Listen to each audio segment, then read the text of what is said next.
இருந்து என்ன தெரியுது, அவனுக்கு எவ்வளவு நாள் வாய்ப்பு கொடுக்கணும்னு இறைவன் நினைக்கிறானோ அதை நல்ல முறையில பயன்படுத்தணும்.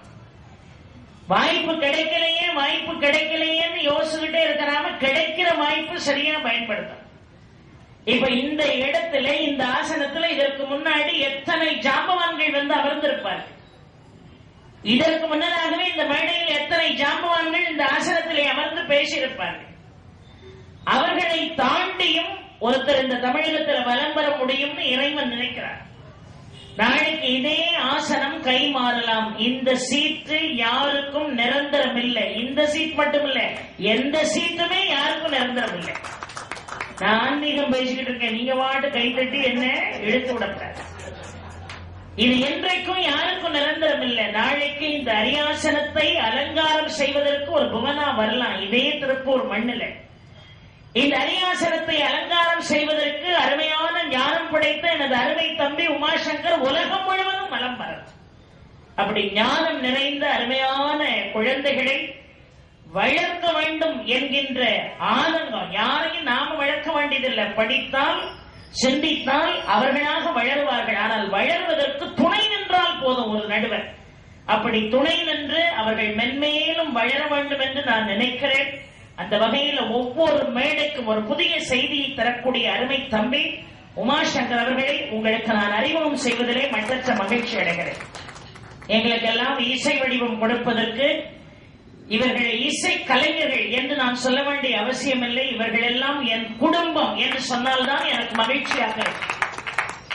ஒரு தாய் வைத்த பிள்ளைங்க கூட அவ்வளவு ஒற்றுமையா அவ்வளவு பாசமா இருக்க முடியாது. பேதமைகள் நிறைந்த மண் இந்த கலியுகம். ஆனா அருமை சகோதரர் ஜார்ஜ் அவர்கள், அன்பு சகோதரர் சுந்தரமூர்த்தி அவர்கள், அருமை தம்பி ராஜா அவர்கள், அன்பு தம்பி செல்வராஜ் அவர்கள், என்னுடைய உடன்பிறப்புகள் இங்கே வருகை தந்திருக்கிறார்கள் இசை வடிவம் கொடுப்பதற்கு. ஆக இந்த தேர் திருவிழாவிலே ஒரு அருமையான நிகழ்வு, பாட்டு மன்றம், அதே நேரம் கருத்தாழமிக்க சிந்தனைகளை பதிவு செய்யக்கூடிய ஒரு அருமையான களம். இன்னொன்னு, தேர் திருவிழா எதற்காக நடத்தப்படுகிறதுன்னு கண்டிப்பா நமக்கெல்லாம் தெரியும். ஏன்னா ஒரு காலத்துல சில பேர் மாத்திரம்தான் கோயிலுக்குள்ள போய் சாமி கும்பிட முடியுங்கிற ஒரு நிலைமை இருந்தது.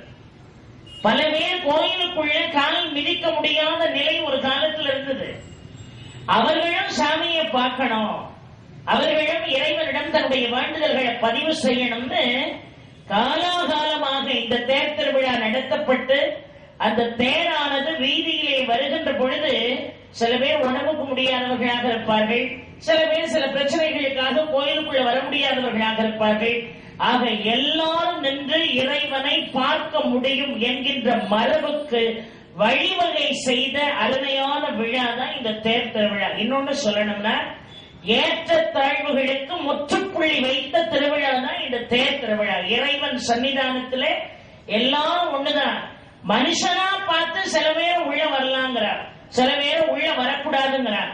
இறைவன் நினைக்கிறான், நீ என்னடா சொல்றது? சில பேர் உள்ள வரலான்னோ சில பேருக்கு உள்ள அனுமதி இல்லைன்னோ நீ யார் சொல்றதுக்கு? நீயாக ஏற்படுத்தி வைத்த இந்த பேதமையை நான் உடைப்பதற்காகவே ஒரு ஆகம விதியை கொண்டு வருவேன். சில பேரை நீ ஒதுக்கி வச்சிருக்கலாம், ஆனா இந்த சன்னிதானத்துல நான் யாரையும் ஒதுக்கி வைக்க போவதில்லை.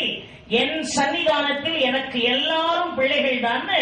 அவனை பார்க்க, என்ன பார்க்கறதுக்கு அவனை நீ உள்ள விடலன்னா பரவாயில்ல, அவனை பார்க்கறதுக்கு நான் வீதியானாலும் வந்து என்னுடைய தரிசனத்தை காட்டுவேன் என்று ஏற்றத்தாழ்வுகளுக்கு முற்றுப்புள்ளி வைத்த அருமையான விழா எது? இந்த தேர் திருவிழா. அதனாலதான் அருணகிரியார் கந்தர் அலங்காரத்திலே பாடுகின்ற பொழுது, பேற்றை தவம் சற்றுமில்லாத என்னை பிரபஞ்சம் எனும் சேற்றை கழிய வழிவிட்டவா, செஞ்சடாடலிலே ஆற்றை பணியை இதழியை தும்பையை அம்புலியின் கீற்றை புனைந்த பெருமான் குமாரன் கருமாகரனே என்று எழுதினார். என்ன அழகாக சொல்கிறார் பாருங்கள். பேற்றை தவம் சற்றுமில்லாத என்னை இந்த பிரபஞ்சம் எனும் சேற்றை கழிய வழிவிட்டவா, உன்னுடைய செஞ்சடையில என்னெல்லாம் இருக்கு? ஆற்றை, கங்கை உன்னுடைய செஞ்சடையில இருக்கிறாள். பணியை, பாம்பு உன்னுடைய கழுத்திலே இருக்கிறது. ஆற்றை, பணியை, இதழியை என்றால் கொன்றை மலர் என்று பொருள். இதழிய உன்னுடைய தலையில வச்சிருக்கிற. ஆற்றை, பணியை, இதழியை, தும்பையை உன்னுடைய தலையிலை சூடி இருக்கிறாய். அம்புலியின் கீற்றை புனைந்த பெருமானும் நீதான், அவனுடைய குமாரன் முருகப் பெருமான் கிருபாகரனே என்று அலங்காரத்திலே பாடுகிறாரே. இந்த 5 விஷயத்தையும் அன்னகிரியார் பாடினதுக்கு என்ன பொருள்?